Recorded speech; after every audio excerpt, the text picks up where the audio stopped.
3절에서 12절 말씀입니다. 구약성경 창세기 32장 우리 3절에서 12절, 구약성경 48쪽입니다.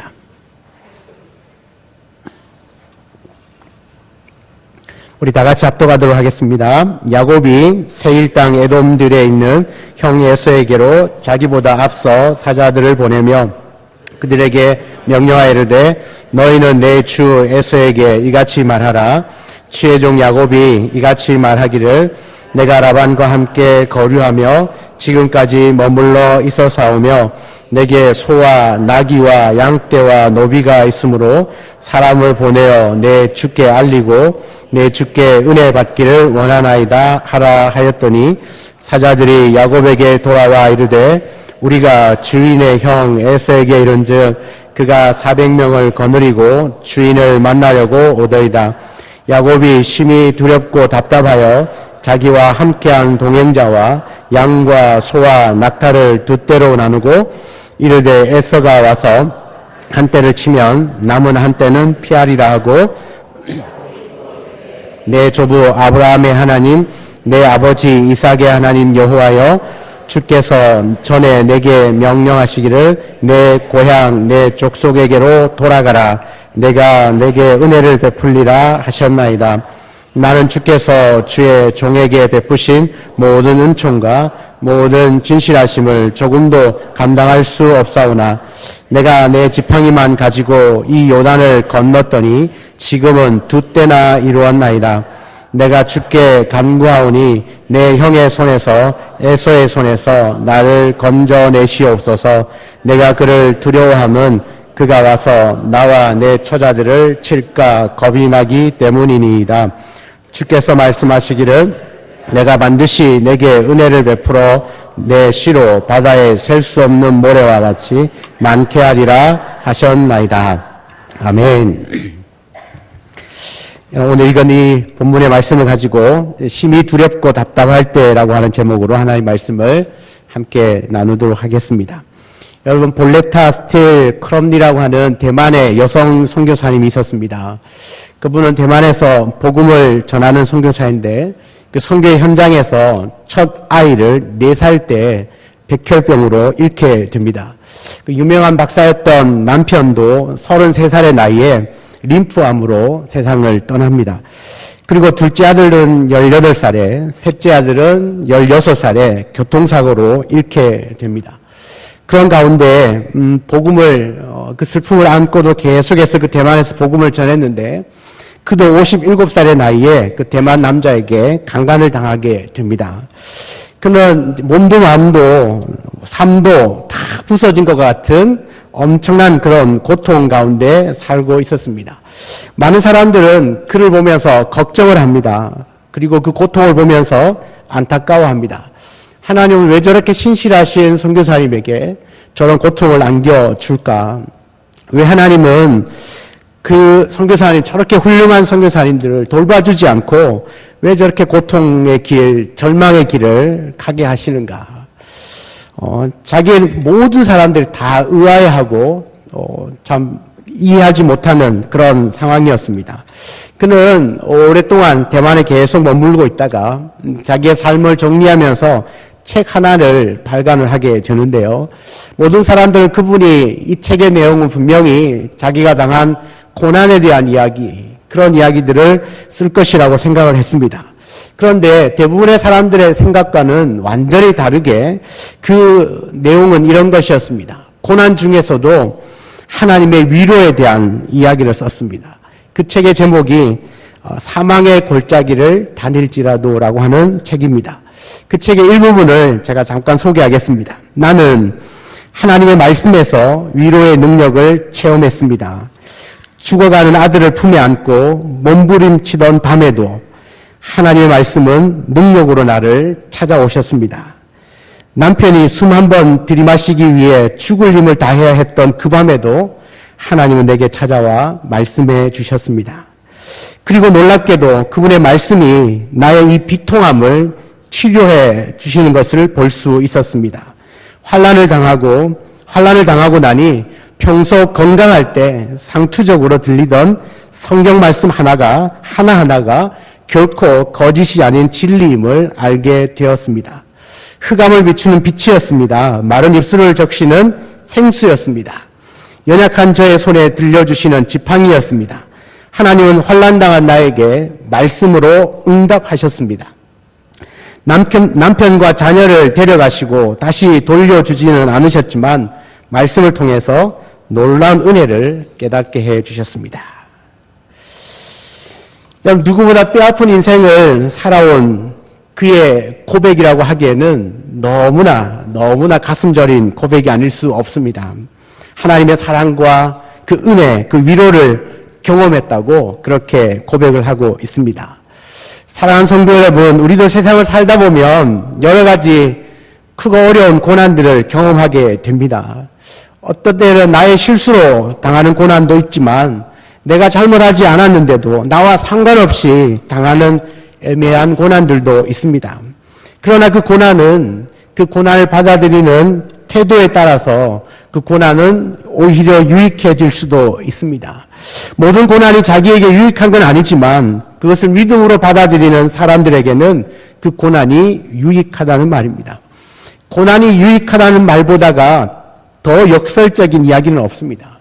고난이 유익하다고 유일하게 말할 수 있는 건 기독교밖에는 없습니다.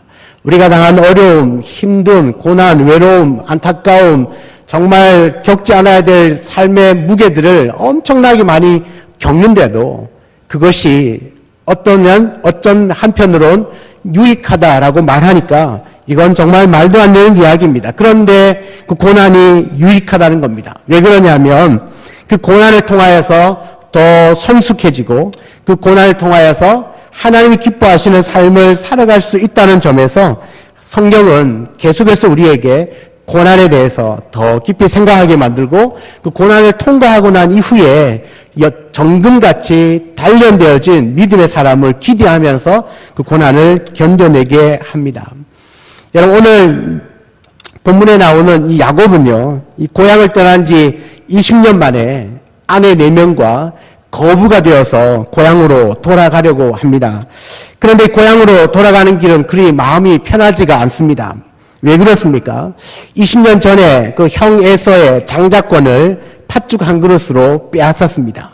그리고 자기를 죽이려고 하는 그 형을 피하여서 급하게 밤에 도망을 나왔기 때문입니다.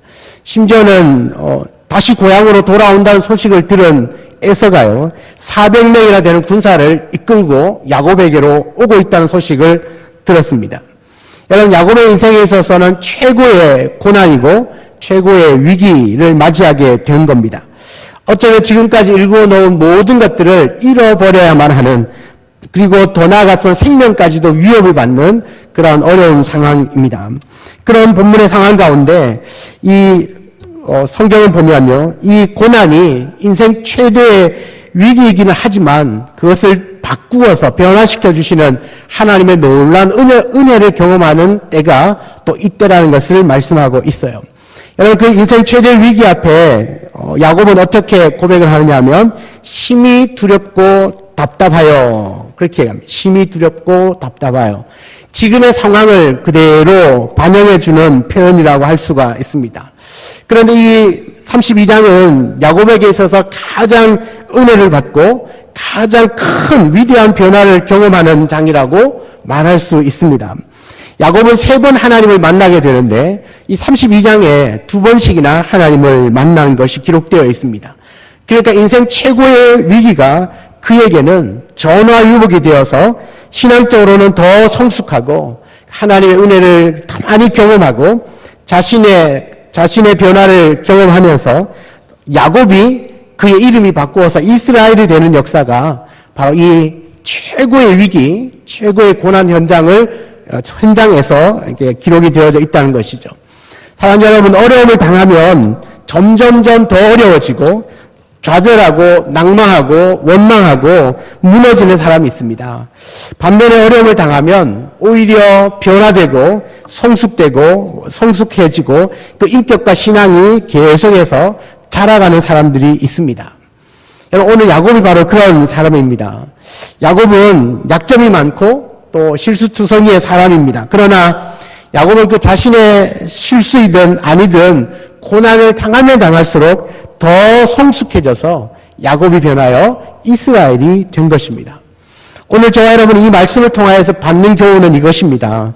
오늘 우리 믿음의 사람들이 심히 두렵고 답답한 상황을 경험하게 될 때에 우리가 어떤 자세와 태도로 그 고난을 대하느냐, 거기에 따라서 우리의 인생이 달라질 수 있습니다.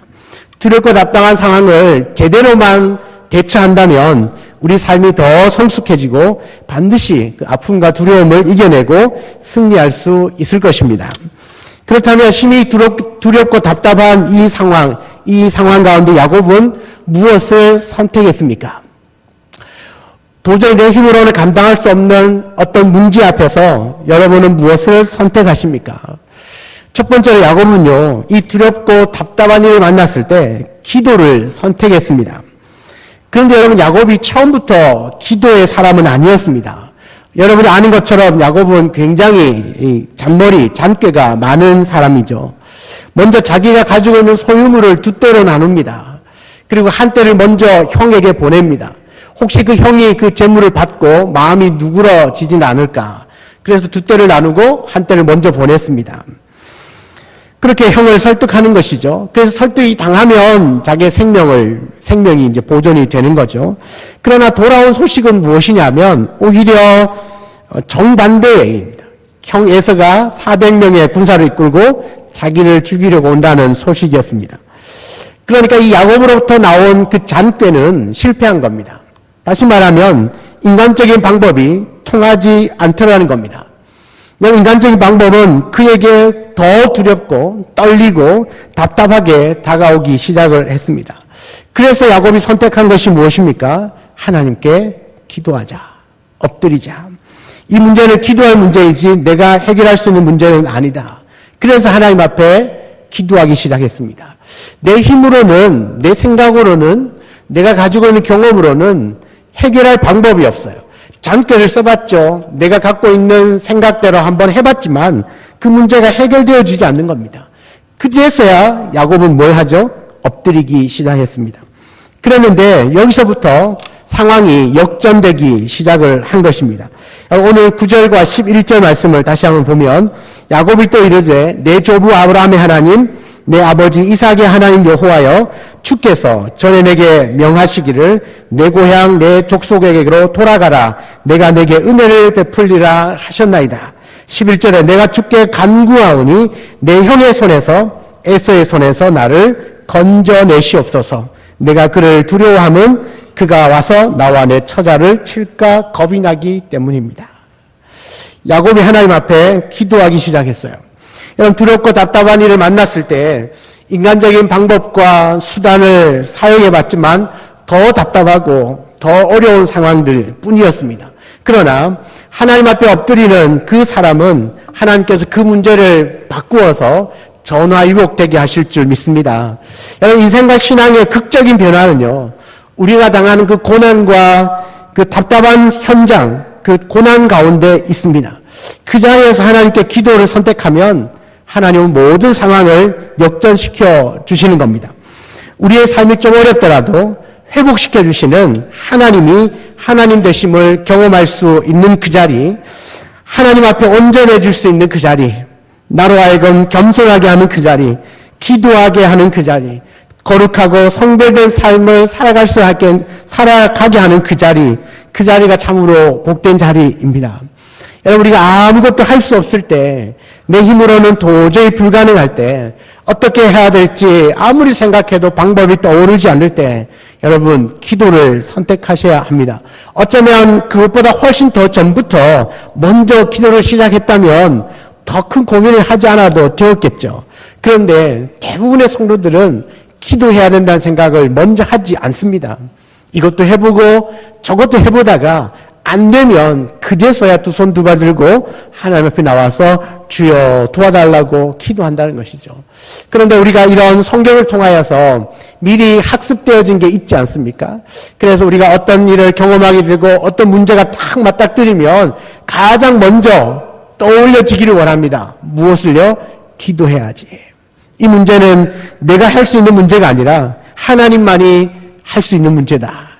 기도해야지. 그러면 하나님께서 모든 상황을 바꾸어서 역전시켜 주실 줄 믿습니다. 사랑하는 여러분, 지금 혹시 답답한 일을 겪고 있지 않습니까? 두려움이 드십니까? 아니면 아무리 노력해도 해결될 기미가 보이지 않는 어떤 사건이나 문제들이 있습니까? 하나님 앞에 엎드려 보시기 바랍니다. 아브라함의 하나님, 이삭의 하나님, 야곱의 하나님이 바로 저와 여러분이 하나님이 되시려고 여러분 앞에서 기다리고 계십니다. 우리가 기도하는 순간 그 하나님이 우리 인생에 들어오셔서 나의 하나님이 되어 주실 줄 믿습니다. 우리의 기도를 들으시고 모든 상황을 바꾸어 주시는 것이죠. 야곱의 기도는 위기를 극복하는 기도였습니다.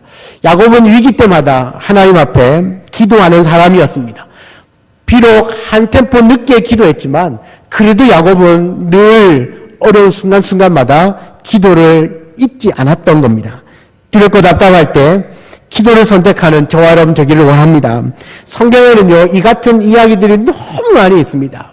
그 중에 하나만 소개하면 히스기야가 유다의 왕으로 통치하고 있을 때 한 14년쯤 되었을 때 북이스라엘을 멸망시킨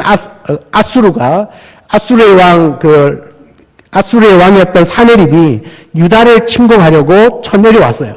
이미 북이스라엘을 멸망시키고 그대로 군사를 이끌고 남유다 쪽으로 내려왔습니다. 그 아수르의 왕 사네립의 군대 장관이었던 랍사게가요, 항복 문서를 만들어가지고 너희들이 항복하면 살 수 있게 해줄 거다. 그렇게 그 문서를 이 왕 앞에, 히스기야 왕 앞에 보냈습니다. 그리고 연일 계속해서 예루살렘 성을 포위하고 있으면서 백성들에게 소리를 지릅니다. 너희들이 항복하면 살려줄 거다. 너희들의 왕 히스기야의 말을 듣지 마라. 항복하면 살려줄 거다. 그렇게 매일같이 백성들에게 항복을 권유하고 다닙니다. 군사적으로는요, 게임이 안 되는 겁니다. 아수르의 군대와 히스기야의 군대는 너무나 차이가 나기 때문에 전쟁으로는 이길 수 없습니다. 그러면 어떻게 해야 될까요? 상식적으로는 그래도 백성들에게 동원령을 내려서 군대를 모집하고 또 병장기들을 좀 더 만들고 어떻게든 방어할 준비를 해야 되지 않겠습니까? 그런 절제절명의 위기 가운데 히스기야가 선택했던 것은 기도였습니다. 정말 희한하게도 기도였습니다. 이 히스기야는 랍사게로부터 받은 항복 편지를 들고 하나님의 성전으로 바로 뛰어 올라갑니다. 그리고 성전 앞에 그 문서를 딱 갖다 놓고 하나님 앞에 기도하기 시작합니다. 주여, 이게 어떻게 될 일입니까? 기도하기 시작하는데요, 성경을 보면요, 놀라운 일이 일어났어요. 그 기도를 했던 그 밤에, 히스기야가 기도하고 있던 그 밤에 여호와의 사자가 나타나서 그 아수르의 진영에 여호와의 사자가 가서 하룻밤에 18만 5천 명을 죽입니다. 18만 5천 명. 아침에 일어나서 봤더니 적군이 그냥 다 시체가 되어 있는 거예요. 기가 막힌 일입니다. 히스기야는 칼 한 번 쓰지 않고 그 아수르 군대를 무찌른 거죠. 여러분, 이 18만 5천을 죽고 난 다음에 더 이상 전쟁을 할 수 없으니까 이 아수르의 왕이었던 사네립이요, 자기 고국으로 그냥 돌아가 버립니다. 그런데 돌아가자마자 그의 휘하의 장수에게 죽임을 당하게 되죠. 여러분, 어떻습니까? 정말 절제절명의 위기 가운데, 이건 도저히 내 힘으로는 감당할 수 없는 상황 가운데 히스기야가 했던 건 기도였습니다. 기도. 그런데 하나님 그 기도를 타고 역사하신 것이죠. 완전히 전세를 뒤집어 놓은 겁니다. 끝이 보이지 않은 고난, 그 터널 가운데 있습니까? 그러면 여러분, 야곱이 그러했던 것처럼, 히스기야가 그러했던 것처럼 하나님 앞에 기도를 선택하십시오. 그 기도 가운데 역사하신 하나님을 반드시 경험하게 될 줄 믿습니다. 우리 신앙의 출발점이 어쩌면 기도입니다. 우리가 살아가면서 기도만 있지 않아도 여러분, 웬만한 인생의 어려운 문제들, 고난들은 거뜬하게 이겨내는 겁니다. 우리가 수시로 기도를 잊고 사니까 어렵고 힘들 때마다 나는 왜 이런가? 내가 이렇게 교회를 열심히 다니는데도 내가 왜 이런 고난이 있나? 나는 왜 이렇게 형편이 안 풀리나? 그렇게 지금 보는 내게 눈앞에 보여지는 것만 가지고 끙끙거리는 겁니다. 그런데 먼저 기도를 하기 시작하면 그 어려운 환경이 보이는 것이 아니라 그 어려운 환경 뒤편에 역사하시는 하나님이 보이기 시작하는 것이죠. 하나님이 보이면 내가 당하는 어려움은 문제가 되지 않습니다. 모든 것들을 거뜬하게 이겨낼 줄 믿습니다. 우리 사랑하는 성도 여러분, 늘 기도를 잊지 않고 기도의 사람들이 되시기를 주의 이름으로 축원합니다. 두 번째로 야곱이 이 두렵고 답답한 상황 가운데 선택했던 것은 감사였습니다. 감사. 여러분, 지금은 이 야곱의 인생에서 가장 어려운 시기 아닙니까? 두려움의 시기입니다. 그런데 오늘 10절을 보면 하나님께 감사하는 모습을 볼 수 있습니다. 10절입니다. 나는 주께서 주의 종에게 베푸신 모든 은총과 모든 진실하심을 조금도 감당할 수 없사오나 내가 내 지팡이만 가지고 이 요단을 건넜더니 지금은 2때나 이루었나이다. 지금 이 야곱이 고백하는 것이 무엇입니까? 주의 종에게 베푸신 모든 은총과 그 진실하심을 내가 다 감당할 수 없다. 다 깨달을 수는 없지만 내가 이 지팡이만 들고 저 요단강을 건너갔었는데 지금은 얼마나요? 2때나 이루었다는 거예요. 지금은 2때나 이루었다. 야곱이 처음부터 감사하는 사람은 아니었습니다. 자기 나름대로 이 문제를 해결하려고 여러 수고를 다 했던 사람입니다. 그런데 이것도 해보고 저것도 해보고 하다가 깨달은 것이 무엇이냐? 하나님께 감사할 일이었구나. 이 모든 것들이 하나님께 감사할 일이었구나라는 것을 깨닫게 되죠. 여러분, 이 2때라는 말 속에요, 이런 의미가 숨어 있습니다. 오늘 읽지는 않았지만 32장 1절과 2절에 보면요, 야곱이 길을 가는데 하나님의 사자들이 그를 만난지라 야곱이 그들을 볼 때에 이르기를 이는 하나님의 군대라 하고 그 땅 이름을 마하나임이라 하였더라. 여러분, 이 길을 가고 있는데 하나님께서 이런 일이 있을 줄 알고 미리 야곱을 만나주셨어요. 마하나임이라고 하는 천사를 보내어서 만나주셨어요. 야곱을 만난 그 천사 이름이 마하나임이래요. 마하나임의 뜻은 하나님의 군대란 뜻입니다. 하나님의 군대, 천사의 두 무리, 천사의 2때라는 뜻입니다. 하나님의 군대, 천사의 무리, 천사의 2때라는 뜻이죠. 즉, 두 무리의 하나님이 보내신 그 군대, 천사를 보게 된 것입니다. 처음에는요, 이 환상이 무슨 뜻인지 몰랐습니다. 한 무리의 천사는 내 앞에서, 한 무리의 천사는 내 뒤에서 2때가 되는 이 마하나임의 천사들이 자기를 지키고 있는 겁니다. 그것을 보았을 때 야곱은 깨닫게 된 것이죠. 내가 자신의 소유가 이렇게 많아져서 거부가 된 것은 내가 잘나서가 아니라 내가 열심히 뭔가를 해서가 아니라 하나님이었구나. 하나님이 지켜주셔서 그렇게 된 것이라는 사실을 그제서야 깨닫게 되는 것입니다. 내가 열심히 한 것이 아니라 내게 내 지혜로 내 능력으로 이만한 거부가 된 것이 아니라 하나님이었구나. 하나님이었구나. 여러분, 제가 여러분에게 한번 물어보겠습니다. 지금까지 온 것은 누구의 은혜입니까? 여러분의 열심입니까? 하나님입니까? 여러분, 하나님 우리 앞에서 그리고 우리 뒤에서 하나님이 앞에서 뒤에서 실수투성이고 실패투성이인 우리들을 인도하셨습니다.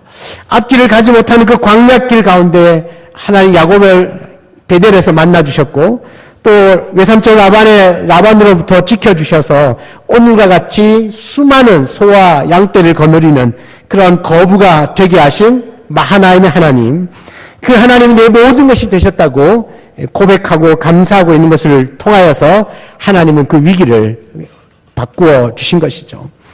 오늘 여러분이 경험하는 사건, 또 여러분에게 닥치는 위기를 주목하지 마십시오. 살아계신 하나님을 주목할 수 있기를 바랍니다.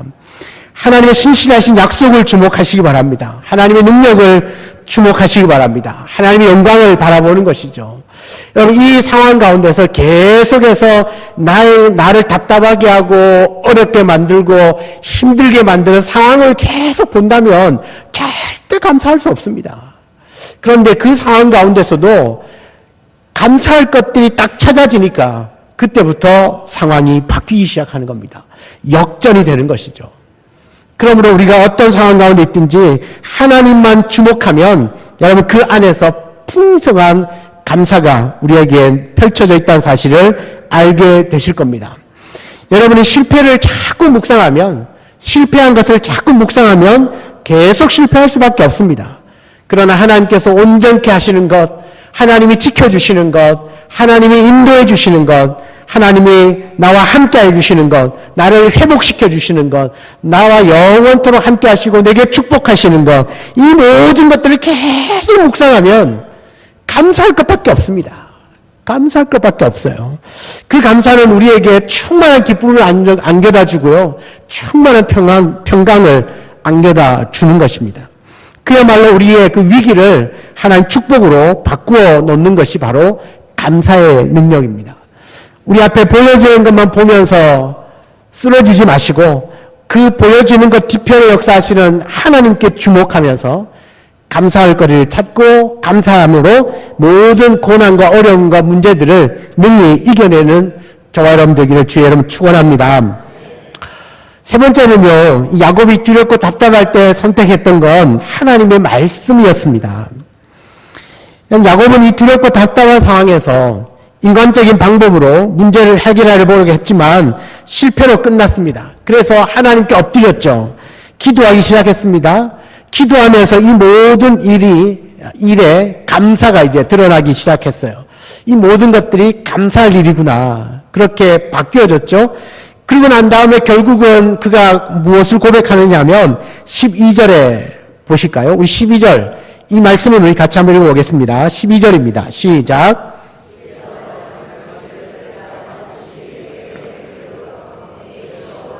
셀 수 없는 모래와 같이 많게 하셨나이다. 아멘.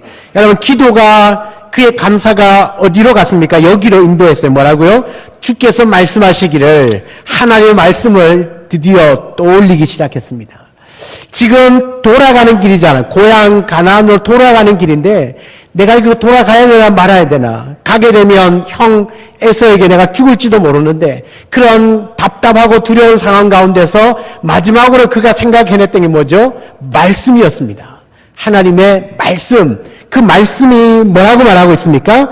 내가 반드시 너에게 은혜를 베풀고 내 씨로 바다에 셀 수 없는 모래와 같이 많게 하리라. 그러면 여러분 야곱이 죽을 수 있습니까? 없습니까? 없죠. 왜냐하면 하나님의 말씀이 있거든요. 내가 반드시 내게 은혜를 베풀고 내 씨로 바다에 셀 수 없는 모래와 같이 많게 하리라. 그 말씀이 떠올려졌을 때 드디어 그 마음이 담대함이 생겨난 것입니다.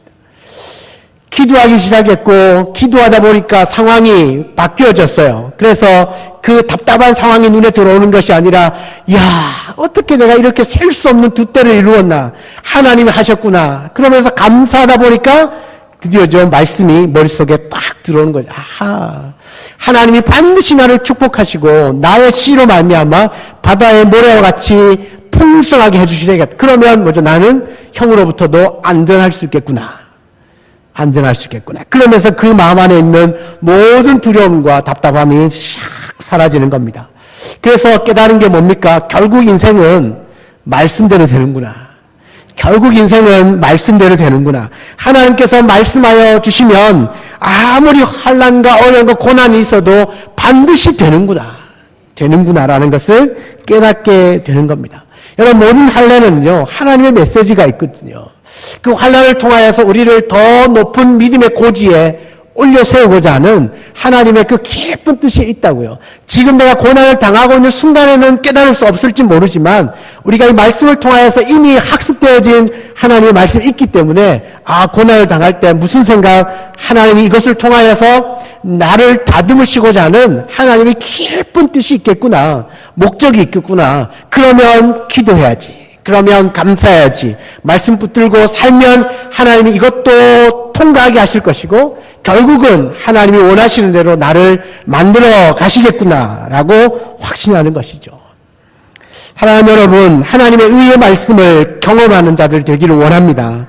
우리가 경험하는 이 두렵고 답답한 일에 대해서 해답은요 성경 안에 있습니다. 하나님의 말씀을 경험할 때 넉넉하게 이길 수 있는 것이죠. 여러분이 어려울 때 붙드는 말씀이 있지 않습니까? 내가 정말 마음이 침체되어지고 답답하고 힘들 때 생각나는 말씀 있지 않습니까? 혹시 없으면 지금부터 만드십시오. 그 말씀 하나 꼭 기억하면 어떤 상황 가운데서도 그 상황을 역전시켜 주시는 것이 하나님의 말씀입니다. 어떤 분은 두려워하지 말라. 내가 너와 함께함이니라. 놀라지 말라. 나는 내 하나님이 됨이니라. 내가 너를 굳세게 하리라. 참으로 너를 도와주리라. 참으로 나의 의로운 오른손으로 너를 붙들리라. 이 이사야 41장 10절 말씀을 그의 마음판에 새기고 이렇게 무슨 일 할 때마다 그 말씀을 되뇌면 여러분 힘이 나지 않습니까? 하나님이 두려워하지 말라잖아요. 왜요? 내가 너와 함께 한다잖아요. 내가 너를 지켜준다잖아요. 인도해 주신다잖아요. 그것보다 더 확실한 말씀을 경험하는 게 어디 있습니까? 그러면 우리의 모든 삶은 담대해질 수밖에 없습니다. 넉넉하게 고난도 어려움도 아픔도 다 이겨낼 줄 믿습니다. 여러분 시편 119편 50절에 보면 이 말씀은 나의 고난 중에 위로라. 주의 말씀이 나를 살리셨기 때문이니이다. 여러분 이 말씀은 고난 중에 위로래요. 왜요? 그 말씀이 나를 살렸다고 말합니다. 시편 119편 107절에는요. 나의 고난이 매우 심하오니 여호와여 주의 말씀대로 나를 살아나게 하소서. 나를 살리는 게 뭡니까? 말씀입니다. 아직도 회복되어야 될 부분들이 많이 있죠. 내가 내 마음이 뜨겁고 신앙이 뜨겁고 기도를 회복하고 예배를 회복하고 전도를 회복하고 사랑과 섬김을 회복하고 내가 신앙생활을 하면서 회복해야 될 부분들이 많이 있습니다. 어떻게 회복됩니까? 결국은 말씀이 나를 세워주시는 겁니다. 우리 인생에서 승리의 비결은 오직 하나님의 말씀밖에 없습니다. 힘들고 어려울 때마다 용기를 주고 힘을 주고 다시 일어나게 하는 건 하나님의 말씀입니다. 그 말씀이 우리를 승리하게 해주시는 줄 믿습니다. 돌아설 수가 없어요. 말씀을 마음판에 새기고 있는 사람은 절대로 돌아설 수 없어요. 세상으로 다시 나갈 수가 없어요. 다시금 하나님 앞에 올 수밖에 없는 겁니다. 그래서 어릴 때 우리 아이들에게 말씀을 암송시키고 하나님의 말씀을 듣든지 안 듣든지 계속 가르치면 그 말씀이 그 아이의 마음판에 새겨져서 결국 성인이 되어서 바쁘다가 잠시 교회를 떠날 수 있을지 모르지만 결국 주님 앞에 나올 수밖에 없는 게 왜 그러냐면 그 어릴 때 들었던 말씀 때문에 돌아오는 겁니다. 저는 교회 등록한 세가족들 다 만나보면 이제까지 제가 교육자 생활하면서 만나보면 다 질문하면 어릴 때 교회를 다녔습니다. 그런데 그 교회를 다닐 때 한 말씀 하나가 그들의 마음 가운데 계속 머무르고 있었던 겁니다. 그래서 결국은 돌아와요. 어떤 분은 하나님 사랑한다는 그 말이 계속 맴돌아서 다시금 교회 앞에 찾아오고 하나님이 나를 지켜주신다는 말 때문에 계속 방황을 하다가 결국은 주님 앞에 돌아오고 하나님은 살아계시다는 말 때문에 다른 거 이러저러 해봐도 자꾸 내가 이렇게 세상에 빠져보니까 하나님 살아계신데 그 말이 자꾸 떠올라서 결국은 다시 하나님 앞에 돌아오고 아무리 바쁘게 살다가도 순간순간 말씀에 탁탁 들어오면 여러분 그 삶은 다시 정돈되어지는 겁니다. 결국 사람을 살리는 건 하나님의 말씀인 줄 믿습니다. 우리의 경험이 이기게 하는 것이 아닙니다. 우리의 열심이 이기는 것도 아니고 누군가가 나를 도와주기 때문에 승리하는 것도 아닙니다. 우리는 오직 하나님의 말씀이 내 삶 가운데 확신 가운데 들어오면 거뜬하게 이겨내는 겁니다. 방황하고 싶어도 방황할 수 없습니다. 죄를 짓고 싶어도 죄를 지을 수 없죠. 하나님의 말씀에 붙들면 승리하게 되는 줄 믿습니다. 여러분 심히 두렵고 답답한 일을 만나거든 하나님의 말씀을 기억하십시오. 하나님의 그 말씀만이 우리를 두려운 가운데서 건져내 주실 힘이 되고요. 답답한 일 중에도 위로가 되는 것이 하나님의 말씀인 줄 믿습니다. 우리가 이 말씀을 붙들면 반드시 승리할 줄 믿습니다. 여러분 말씀을 맺겠습니다. 어떤 대장장이가 자신의 그 망치를 가지고 벌겋게 달아오른 그 새 뭉치를 계속해서 두드리고 있었습니다. 아주 신실한 믿음의 사람이었죠. 어떤 한 친구가 놀러와서 그 친구에게 비아냥거리듯이 그 대장장이에게 말합니다. 야, 너는 그렇게 열심히 하느냐? 네가 그렇게 열심히 살아도 별로 삶도 나아지는 것 같지도 않고 뭘 그렇게 어렵게 사는데 뭘 그렇게 열심히 그래 새를 두드리고 있느냐? 그렇게 비아냥거리면서 말했겠죠. 그랬더니 이 대장장이 신실한 믿음의 사람이 이렇게 친구에게 말을 합니다. 저기 있는 쇠붙이를 봐라. 지금 보기에는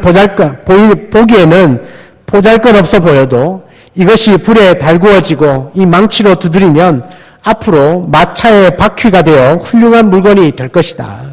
하나님은 나를 귀하게 쓰기 위해서 지금 나를 달구시고 나를 때리신다. 그러나 나는 하나님이 귀하게 쓰실 것을 나는 믿는다. 사랑하는 여러분, 아직도 여러분은 어떤 고난도 없이 그냥 평탄하게 좋은 일만 일어나기를 원하고 그렇게 살아가고 있지는 않습니까?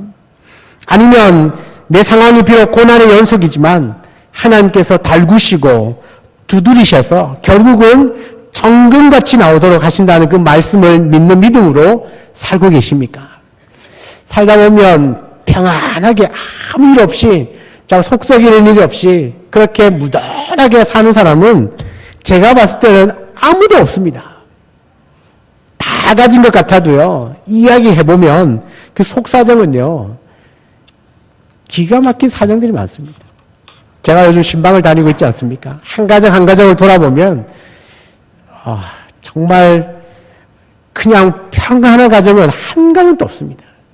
그만큼 왜 그렇습니까? 우리의 인생 자체가 고난이고 힘듦의 연속이란 말입니다. 우리가 그렇게 계속 힘든 가운데, 고난 가운데, 걱정과 근심과 염려 가운데 살아가지만 여러분 그것을 통하여서 하나님은 우리를 정금같이 나오게 하신다는 이야기죠. 그 고난이 어려움이 계속 하나님이 나를 불러 달구시고 망치로 두드리시는 작업이죠. 그래서 결국 나중에 떡하니 나오는 것은 멋진 작품 하나가 나오는 겁니다. 정금같이 쓰임받는 하나님의 사람이 되는 것입니다. 누구나 인생을 살다 보면 야곱처럼 심히 두렵고 답답한 일을 경험할 것입니다. 그때 엎드려 기도하기를 선택하십시오. 비록 두렵고 답답한 상황 가운데서도 감사를 찾아내십시오. 결국은 하나님의 말씀대로 이루어질 겁니다. 우리가 이 세 가지 너무나 간단한 말씀이지만 우리가 기도하기를 잊지 않고 하나님 어떤 상황 가운데서도 감사의 제목들을 찾아내고 우리를 나를 지탱해주고 지켜주는 말씀 하나만 붙들어도 여러분 어떤 상황 가운데서도 능히 승리하게 될 줄 믿습니다. 이 약속의 말씀을 붙들고 두렵고 답답한 상황 가운데서도 모든 상황을 바꾸어서 축복으로 바꾸어 주시는 그 하나님을 주목하고 바라보시면서 늘 승리하는 저와 여러분 되기를 주의 이름으로 축원합니다. 우리 찬양 같이 하고요. 같이 기도하기를 원합니다. 아무것도